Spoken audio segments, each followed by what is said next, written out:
Welcome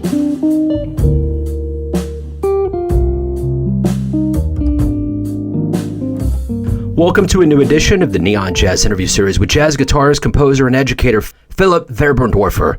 We caught up with this rising jazz musician about his new 2024 CD, Tides, and a life lived very well in the jazz world. Originally from Germany, he has been thriving in pursuit of music since his early childhood in the countryside of Bavaria. He has been portrayed as a resourceful visionary with a highly expressive yet sensitive and intricate voice on the instrument. Since his arrival in New York in 2016, he has steadily been contributing to the jazz scene as a bandleader and sideman. Dig this story.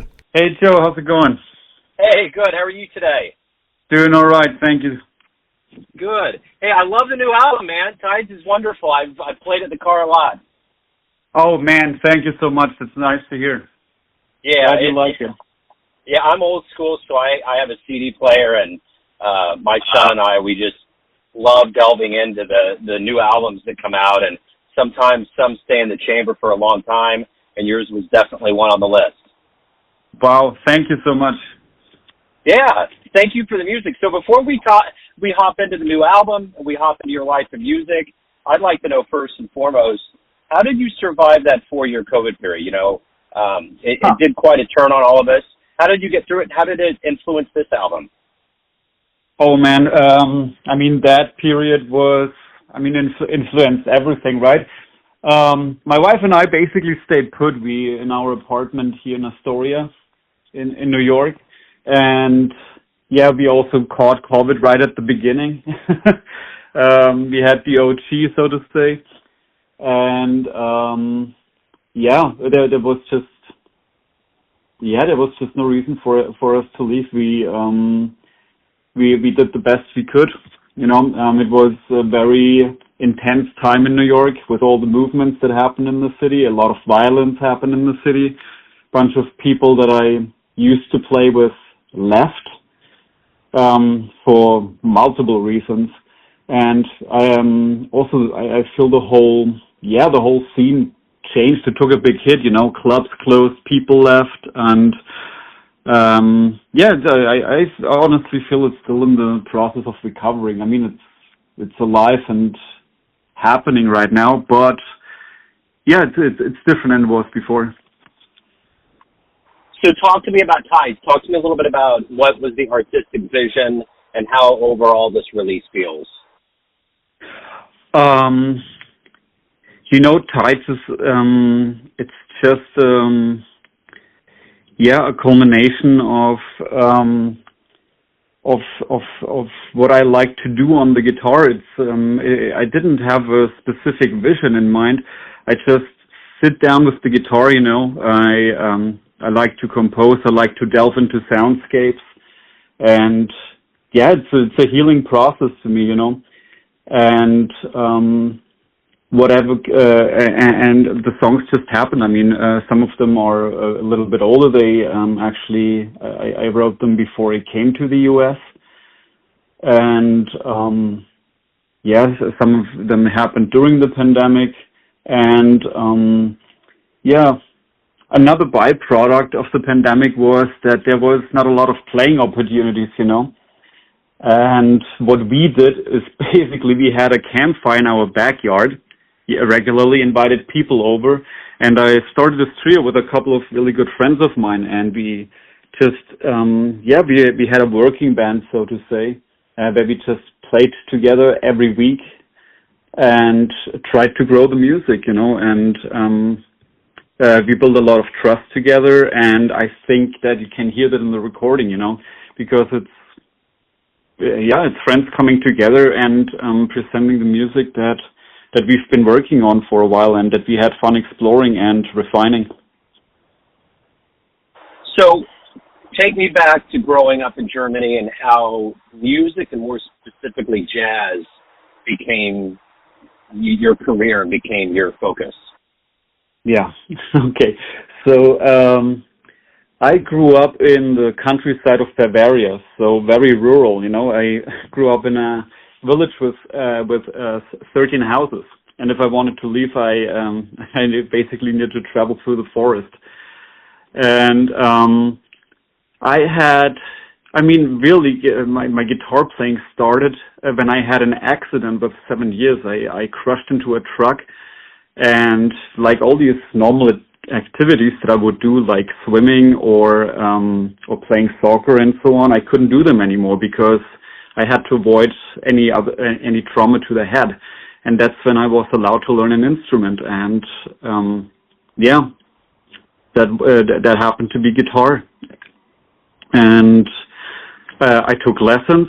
I made the journey to Nuremberg, Fürth, every week, and had the good fortune. I was a really good music school and it really inspired me. You know, I hung a lot or spent a lot of time with kids that were older than me, that were listening to different music, that were watching different movies, and yeah, this whole experience was just a really inspiring thing to me. In the beginning, not so much jazz, you know, I did all the things. I learned classical guitar, and in my teens I had a whole rock and metal phase, so to say. And it was not until, you know, I kind of got good at the guitar that I discovered jazz through my teacher. And actually it was Shobim and South American music that kind of got me hooked on those dense harmonies. And yeah, it really touched something deep within me, you know. It just really spoke to me, and I knew I just wanted to be really good at at guitar. And it was also, you know, I played all this stuff, and all of a sudden jazz happened, and you had to consciously pick every note. It was so different from learning shapes, and yeah, it almost felt like what have I been doing so far? You know, it was a whole new world to explore, and I got really excited by it.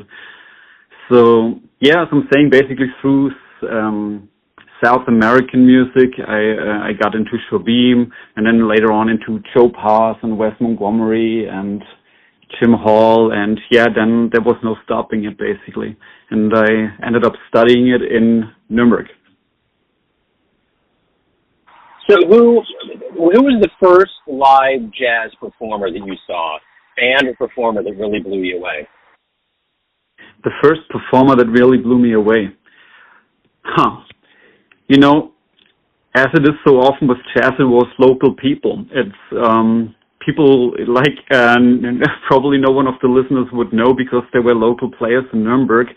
And I got invited to join, I joined a jazz workshop in Nuremberg.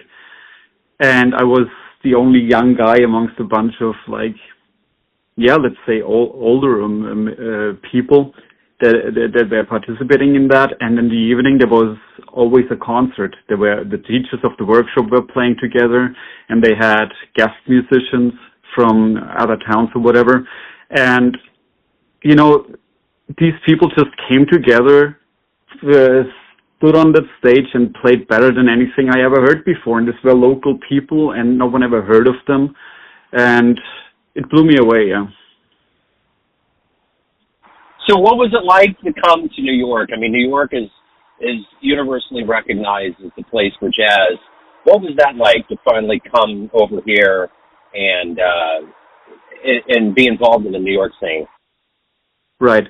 Do you mean are you talking specifically about the process of coming here, or why I made the decision, or then how New York actually hit me once I made the decision and did the leap? All of that would be great. Yeah, the whole journey of coming to America. Yeah, and just kind of how it felt and what it was like to be a part of that scene. Gotcha. Well, I mean, everyone knows that New York has a reputation for jazz, and you know, I was in Germany. I basically finished my studies. I again was fortunate to get a teaching position at the university very young, in my mid-20s, and I played with chamber formations of classical orchestras over there, renowned orchestras, and had my local bands and so on. And yeah, I mean, in a weird way, I could see the road ahead way too clearly, you know, and I felt like I never lived the life of a struggling musician, and and I really felt it necessary for my artistry or for my further development musically to leave my comfort zone. And when I came to New York the first time, that was even before I made the decision to leave, I met Pat Martino, who had a residency at Birdland at that time, and he agreed to meet with me, and we met at the Americana Hotel and played plenty of guitar and everything, and yeah, he encouraged me to do it. And you know, the whole vibe of New York, you go to the West Village, the lights go on, and you hear the sound coming out of the basements, you know, and it's a very romantic, inspiring thing, and I just knew I needed that in my life. And yeah, then I very rigorously took that step to just quit all those jobs that I had in Germany, got onto the next plane, and came to New York on a tourist visa. That means you're allowed to stay for 3 months, basically. And in those 3 months, I had to get the artist visa done. That's the O1 visa. And yeah, I basically hit the session every night till, 2, 4 a.m., dealt with the train system and met a bunch of great supportive people who helped me with that, because otherwise that would not have been possible. But yeah, I took a leap of faith and people took me on, and it was rewarded in the end. So I'm curious, was there a venue in New York that you dreamed about playing at, and you finally got to that point where you played on that stage and you were like, wow, I've come a long way, I've arrived? Yes and no. You know, I had the opportunity to play at the Blue Note, which of course, if you walk along Bleecker Street and you see the venue and you know the history of the place, you feel like, wow, that would be something, you know. But that it actually happened was was like a dream coming true. But then in the end, you know, the actual accomplishment maybe changes your life less than you would expect. It's more the journey that got you there that sticks with you. And to me, it's also at this point, I'm happy about it, and I'm glad it happened. But at this point, it was another step, and it's looking forward to doing the next thing and hoping to get the opportunity to play other great places again. That's a great answer. Let me ask you this. What do you like the best about being a professional musician? What is it that gets you up every day? What do you look forward to? Exactly that. It's getting up, grabbing that instrument, and start practicing. I like to practice an hour before breakfast every day in the morning, and that's for me getting into the zone, you know, and kick off that healing process, get into it just makes up so much of my being at this point that it's a way of life, you know. It's my Bushido, it's my credo, it's something to live by. I deeply believe in the value of music, and I've experienced its powers in my on a very personal level, and that and the community. Meeting people that follow that same path, that are rigorous and really admirable in their perseverance and inspiration, and I just feel it's a good way of life to strive each day to get better and to create something, you know, because really creating something, in my opinion, is one of the hardest things you can do. For me, it's a really excruciating process. I have to kill myself over and over again and redefine myself, discover new things, and that's a very manifestation of life for me. You know, this art form we call jazz is, you know, it's embraced differently around the world, and the Europeans have a very different way of celebrating and embracing jazz from America. What's that difference like to you? Now that you've been in New York and you're from Europe, when you look at it, what's the difference between the way Americans embrace this art form and the Europeans do? Yeah, I mean, that's a great question. That's hard to boil down, basically. So I'm gonna just make a few, general statements. So first of all, I've been gone from Europe for almost 10 years now, so it might have changed since then a little bit as well, and there was a pandemic in between. But in general, when I came to the US, people just knew about jazz more immediately. It's more part of the culture. And when I told people I'm a jazz musician, especially in New York on the street, people knew what I was doing. And it was weird to actually have a kind of appreciation from people like that, that right away they knew what it meant to be a jazz musician and what that entails as well, because being a jazz musician in the US, I feel, has to do a lot with with sacrifice and, as I said before, with perseverance. And in Europe, I'm from Bavaria, so more rural areas, so sometimes people wouldn't especially know or specifically know what jazz is, or who Miles Davis is, or who John Coltrane is. And on the other hand, there's this really educated audience in Germany, that when you play venues, there used to be a booker who listened to the music and made sure he gets a diverse program together, so people who come to the club get exposed to different kinds of music. And when you play good venues, there's a lot of, people just listen. It's a very intimate listening experience. And we have a whole, body of great young players as well. Studying in Nuremberg to me was fantastic because there were really great players. It was inspiring. It was competitive. And it really depends, but I feel, my feeling is in Europe, people have to seek it out more actively to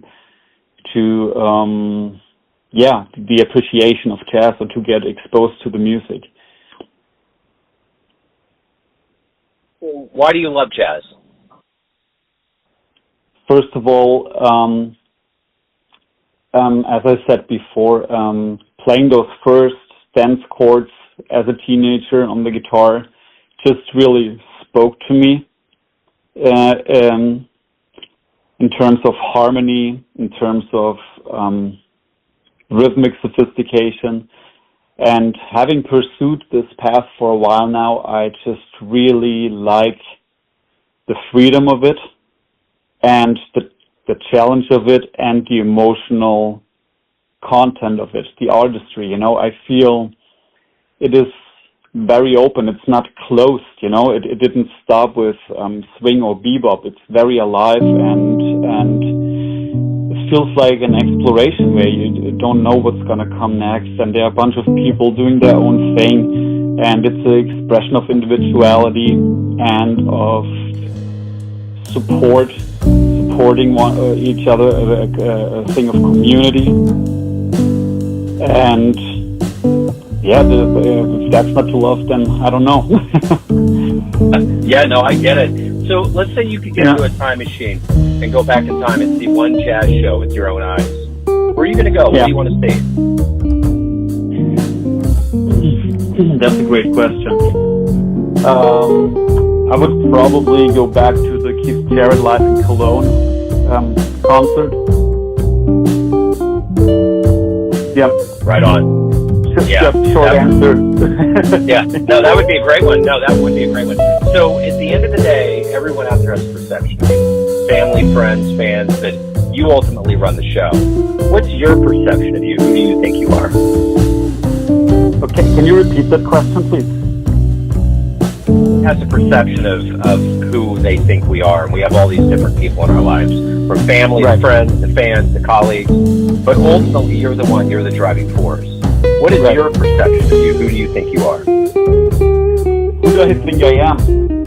I think I'm a guy who loves playing guitar, who loves music, and who strives every day to create, to get a little bit further, and to try to savor these precious moments that come along with living the life as a musician. On one hand, it's as I said before now, it takes a lot of perseverance. It takes a lot of dedication, and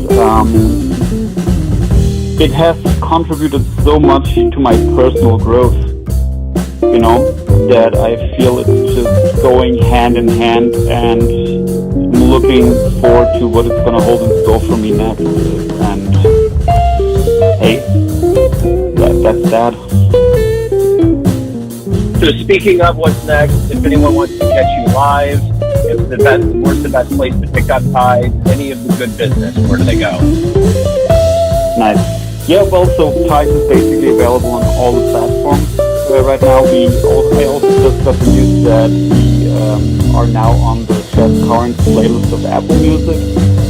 And live, I mean, I'm playing tonight in Harlem, but there are also a bunch of concerts coming up in the fall. I'm taking a little break now over the summer, going to North Carolina to Family Beach Week with my wife.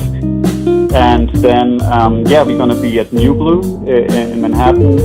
We might be at Ornithology later in the fall. And we're going to be on tour in Europe next in April, May 2025, so next year, spring. Beautiful. Philip, this has been great, man. Thank you for your story. Thank you for your time. Thank you for the great music. All right. Hey, thank you so much, Joe. Thanks for the interest. Thanks for having me. And keep doing what you're doing. Thanks for getting the word out. Thanks for listening and tuning in to another Neon Jazz interview, where we give you a bit of insight into the finest players and minds in Germany, New York City, Kansas City, and spots all over the world, giving fans all that jazz. Thanks to Philip for his time, energy, and story. If you want to hear more Neon Jazz interviews, you can find us on Spotify and Apple Podcasts. Subscribe to us at YouTube, and for everything Neon Jazz, go to the neonjazz.blogspot.com. Until next time, enjoy the jazz, my friends.